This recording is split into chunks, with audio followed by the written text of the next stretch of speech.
तो 13 वर्ष तक जिस भाव से आप भगवान का व्रत कर रहे हो, साधना कर रहे हो, स्मरण कर रहे हो, उसी भाव से आप उसको करें।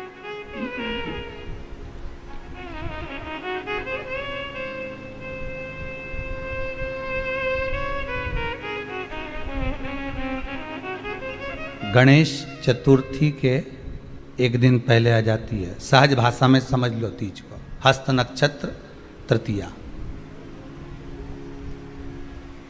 उसमें सबसे ज़्यादा जरूरी है हरतालिका तीज का पूजन अगर आप कर रहे हो, और हरतालिका तीज का अगर आप स्मरण कर रहे हो, तो उसमें सबसे ज़्यादा अगर कोई जरूरी है तो शंकर भगवान जहाँ विराजमान होते हैं उनके ऊपर उनकी 5 कन्याओं का होना जरूरी है। मतलब ऊपर फुलेरा बंधना जरूरी। फुलेरा का मतलब जानते हो?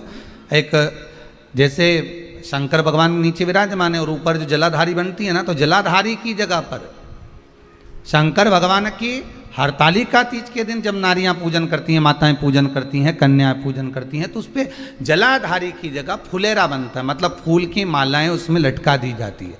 अब कितनी माला लटकाना चाहिए? प्रयास करना चाहिए कम से कम 5 माला उसमें होना जरूरी है, और 5 से ज़्यादा भी लटकाओगे चलेगा, पर 5 से कम नहीं होना चाहिए फुलेरा। 5 कौन कौन है ये? जया, विषहरा, सामरीवारी, दौतली, देव।